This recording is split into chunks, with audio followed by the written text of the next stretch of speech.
We are back on Coffee with Movie, and I'm with Maryanne Imani, ambaye amekuwa na safari interesting.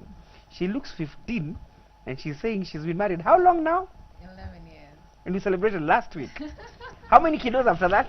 We have 2 children. We have a 10-year-old girl and a 5.5-year-old boy, and they have been praying every night that we get a set of twins. So Yeah. yeah. So at one moment in your life, you were like, you really didn't quite have far more. Yeah. And right about now, the story has changed. Yeah. And you have family. Yeah. A very warm family.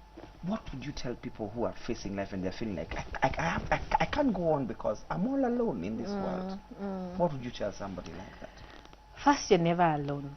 And I would also want to talk to someone who didn't grow up with a father, you know, especially the girls who feel, or even a father who is present but is absent emotionally, is never there. Like he's physically there, but he's never there. You know, there are those father wounds that, you know, we tend to grow up with.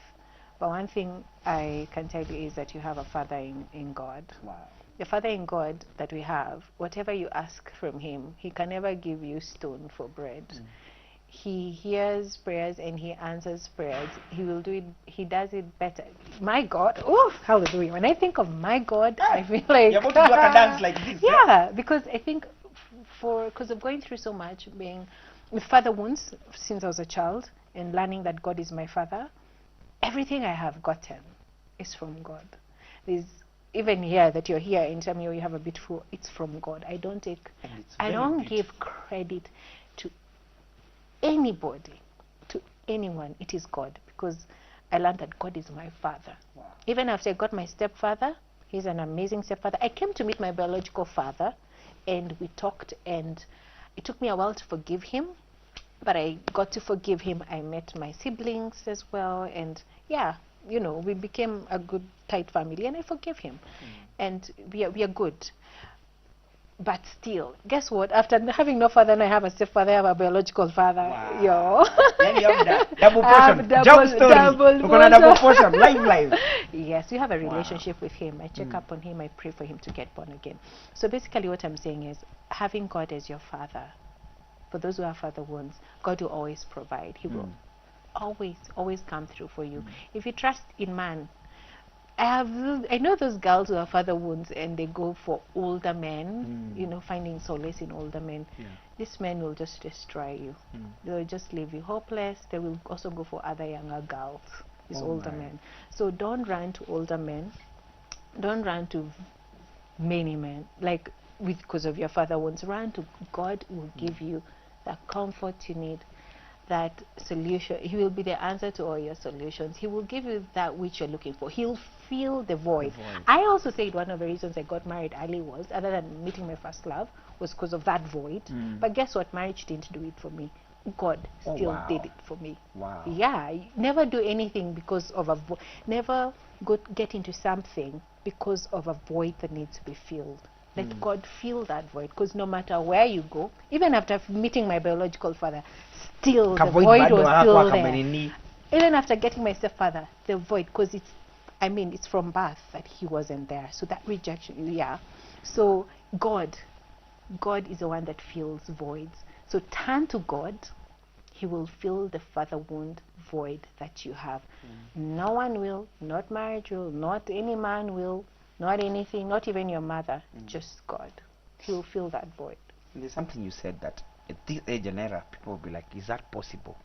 Here you are, your fiancé earning less than you earn, yet you leave all that and go back that way.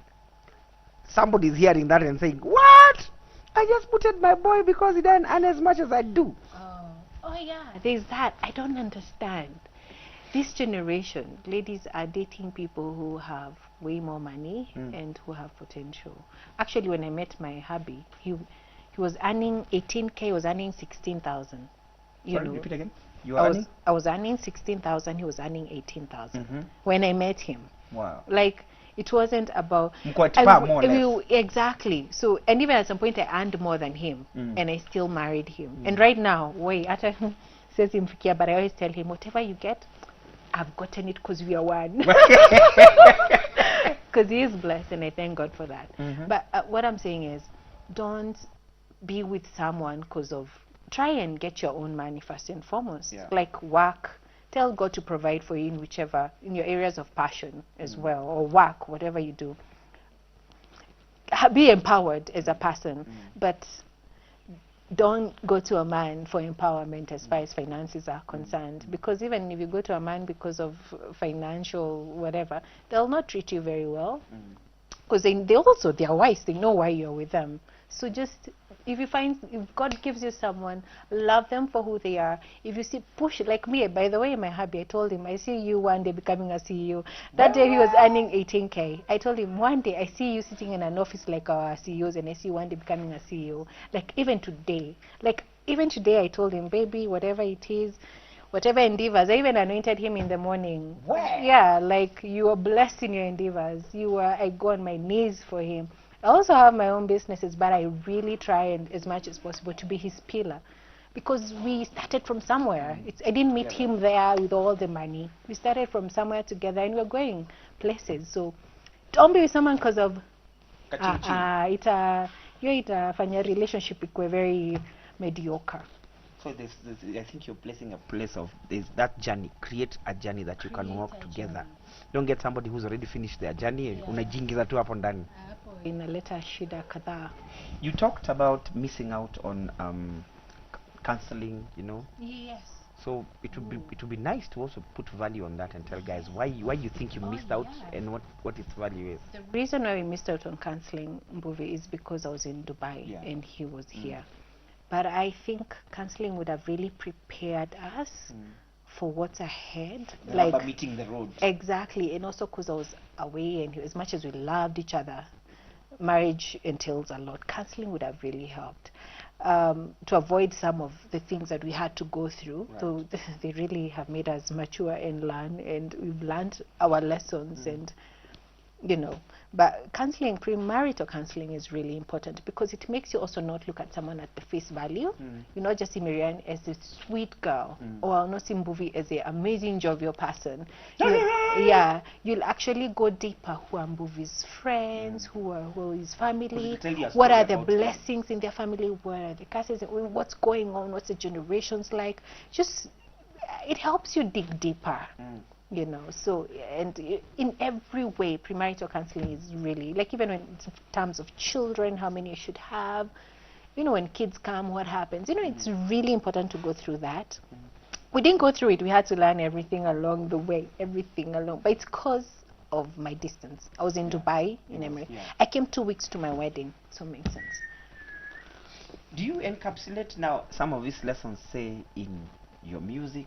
Or do you have, because I feel you have a wealth of information. That counseling you're saying you should start, it should already be, you've already started on this show already anyway. Do you encapsulate that in your music, in your talk shows? In my music, I believe I'm called to, rather not just music, but in life generally, Isaiah 61 is my calling.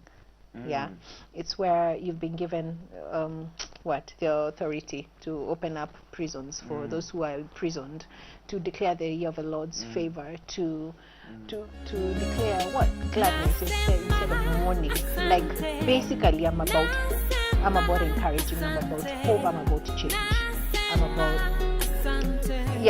the key that opens to hope and encouragement, everything hope. So not just in music, but generally in my life.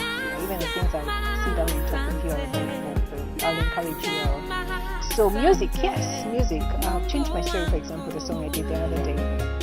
It's about people who are going through people who have been going through the same cycles in life over and over and over, and they don't seem to end. And they're telling God, rewrite my story. Change my story. And it's about telling God, change my story for your glory. Like, I don't want to be this woman who is always going for weddings, who's always a bridesmaid and never grabbing the flowers. Exactly. Like, change my story for your glory. But it also came as a prophetic song. It was also quite prophetic. But the reason why you asked me earlier why I don't do any songs is because I like them banging. Wow. I like my songs like the Holy Spirit. Oh my God. because I don't want to just do a song just for the sake of it. I need God to give me a song for this season and for people to be impacted through my ministry. So it's not just singing. So the song you said it's called what? Change my story. Change My For Story. your glory. Wow, so that's what you actually say in that song. I've seen quite a number of collabs you've done, and I saw one with a guy from Tanzania. Don't get it, Walter Chilambo. Yeah. How did you hook up with Walter? He's a luminary as far as music is concerned. Yeah, What was and that? he really loves God, Walter.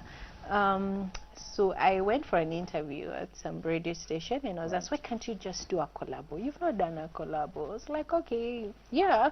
Do you have a list that you would consider? So I asked the presenter, they're like, and Walter was among them. Was the interview here or? Yeah, in Kenya. Walter was among them. I'm like, how can I actually like this guy's songs? How can I reach him? I was given his number, but I noted on IG he's very active on IG. So I DM'd him on IG. Yeah, we also DM. Yeah.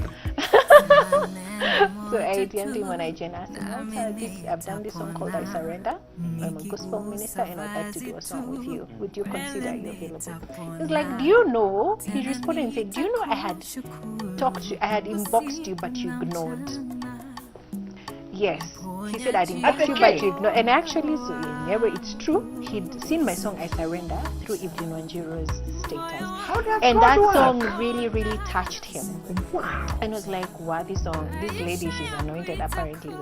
That's how he felt, and that's what he said. And he desired to do a song with me. So when he was like, this is God, I will not even charge even anything because I know this is God's divine connection. Like, I won't even charge you studio, whatever. You come, we do the song, whatever God's song gives us, and that's it. So, made the trip with Happy to TZ. Yeah, we went to TZ with my husband, and then, we came up with a song. And then the following day, guess what? We are doing the video. And everything was just flawless. Amazing. God tried to get your attention many ways. Walter writes to you, you're not Shika. I know. Then when you're dreaming, maybe God tells you about Walter, you're thinking Walter Mongare, Nyambane, you start laughing. It had to take a whole presenter. But then I learned that, I learned that sometimes you don't just ignore DMs. Sometimes DMs can be very, important and godly. So where next? For your music, for your...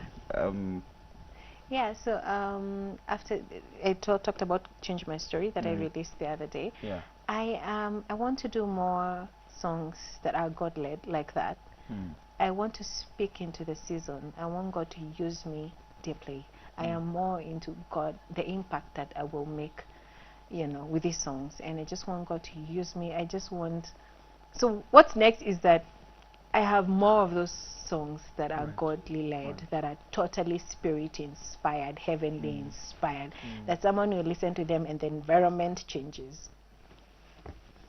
Any word of encouragement considering the year that has been? A word of encouragement, whatever you want to do, a tune perhaps, and then give your handles. You don't have to be afraid of all you're going through. 'Cause God is here, He is here. He's here and He's going to see you through, see you through. Don't look around. Don't look up to, and even the people you look up to, your pastor, whoever you call mommy and daddy, look up to God. Seek Him and you will find Him. Whatever it is that you're going through, whatever it is that you've been through, He knows it all. He's going to help you. And He is here, right here in this moment to help you. Trust Him. Believe Him. For Jeremiah 29 verse 11 says, for I have plans for you to give you a future and a hope. I know you've been through a lot. It's been crazy. But there's a bigger God than what you've been going through. Trust Him today. So you can find me on IG, Maryanne Imani _, Facebook, Maryanne Imani, and on YouTube, Maryanne Imani.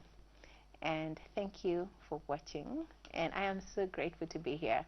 And I love you. I do. And blessings upon you, and the grace of the Lord be upon you. Wow, thank you so much. Thank you for having us here, and thank you for a great interview and good advice. What I picked from you is what I'll leave guys with. Take your story, whatever you think it, give it to him. Let him make it his story, and you will make history. I'll see you. This is Coffee with Movie. Adios, amigo. See you next year, 2021. Happy New Year. I'll see you. Moving. Teddy beat.